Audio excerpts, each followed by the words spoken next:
I'm almost convinced at this point that Minecraft Dungeons purposely puts out their best and worst ideas at the same time.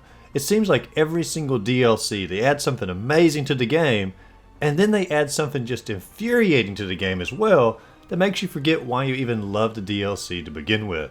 And that is once again the case with their newest DLC, Hidden Depths. So today, let's dive into the best and worst aspects of this DLC.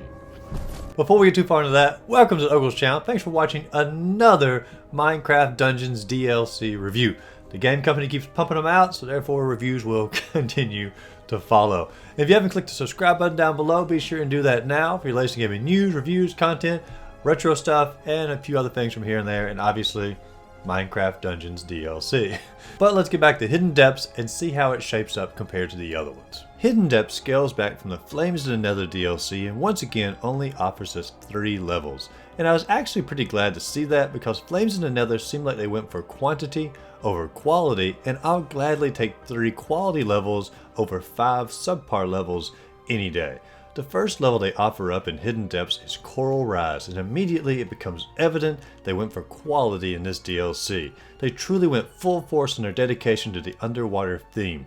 From an abundance of sea creatures, to having your own personal turtle pet, to having all the weapons being focused underwater like the anchor, or the bubble arrow, or the harpoon, and all the way to having your own oxygen meter to be able to survive underwater. These features are phenomenal, and some actually change how the game is played. For example, the oxygen meter slowly depletes over time, and you have to either find oxygen through springs or treasure chests to refill that meter. Lead deplete all the way, and your health will then begin to decrease as well. This adds the gameplay variety and the challenge while also making the water levels feel more immersive. It's also in this level that you get the turtle armor, which is clearly the best looking armor in the game. Go through this DLC with a friend, put out 2 turtle pets, and you know what you got. This level also has all new enemies instead of just recycling enemies from the older DLCs. Yes, some are reskins of older enemies to make them underwater enemies, however they look and act different, and it just shows how much the creators really cared about keeping this DLC thematically correct. This level also has a ton to explore in it as well, from vacant underwater ruins to treasure ships and giant sinkholes. This level is huge and it was overall a ton of fun. Until it wasn't. There is a massive flaw in this level that has occurred before in Minecraft Dungeons, and that has to deal with finding the scroll to unlock the hidden level. They have once again made it where the cave that houses the scroll does not appear every time that you play the level. And there is no way to know if the cave is there or not until you make your way to the predetermined location. They've done this before in the Howling Peaks DLC, and it was nearly a game ruiner. Journeying 15 minutes into an area or a level just to see that the hidden cave wasn't there, that was infuriating. In this DLC, thankfully the potential cave is just within the first 5 minutes, but it took us about an hour just to get access to this cave that houses the scroll. And this isn't the only complaint on the scroll journey to unlock the hidden level either. Once in the cave that houses the scroll, welcome to one of the most ill-lit and hard to see levels in Minecraft Dungeons. I get it, it's an underwater cave. How could it be well lit? But when you are scouring the level searching for a hidden path that leads to the scroll, constantly running out of oxygen, it gets very old very fast. It took us about 30 minutes to be able to find the scroll once we were inside the cave. I get this to unlock a hidden or a secret level, and it shouldn't be super easy. Between not making the cave appear every time and making it extremely hard to find the path to the scroll, it turned what was one of the most fun levels in the game to being one of the worst levels in the game. I spent more time searching for the scroll than I did playing the entire level.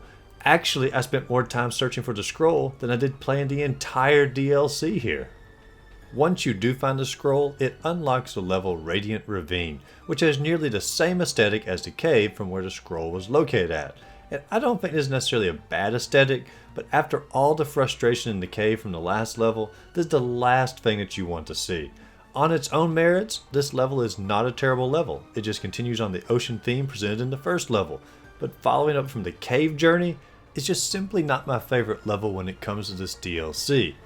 But it is worth pointing out at least that it has somewhat of a turtle sanctuary, harkening back to the panda sanctuary from The Jungle Awakens, which was like one of the best parts of Minecraft altogether. So you do get some good turtle scenes here, which is always a plus.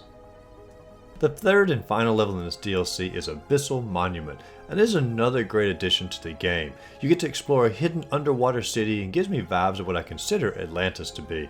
There are plenty of small puzzles in this level to figure out. It also gives access to probably my new favorite weapon in the game, the anchor. Just one slam of this weapon does an immense amount of damage and sends a shockwave out, killing all other enemies in the vicinity. This is a crowd control weapon at its finest. However, just like the first level, Abyssal Monument, which started off amazing, falls into one of the greatest frustrations that the game has to offer. When you get to the final boss, the Ancient Guardian, he has a near game-breaking glitch. He can get stuck off the screen here in the corner where his attacks can barely reach you, and none of your attacks can reach him. He just sits there, mocking you. You can try to shoot arrows, but an imaginary wall blocks all of your arrows. Luckily, I had this Ninja Star artifact that I could barely reach him with, slowly taking away his health. But if I didn't have that item, I would have to restart the entire level over. And I can't imagine this glitch being localized just to me either, because I think it happens when you hit him with the anchor and it pushes him back from that shockwave, and he just sort of gets stuck in the corner.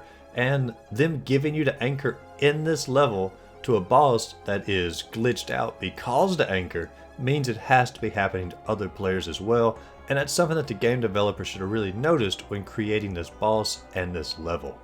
Overall, this DLC reminded me a lot of Howling Peaks. It had some of the best aspects I've seen in a DLC for this game, but at the same time it had some of the most annoying moments in the game as of yet. I feel they have it in them to make one really solid DLC with nothing to turn fans off, but until the next one, Hidden Depths will just simply have to do. But thanks again for watching this video. Be sure and like and subscribe to the channel, and also be sure to check out my other Minecraft Dungeon DLC reviews. But just go out there, find a great game to play, and just simply have a great rest of the day.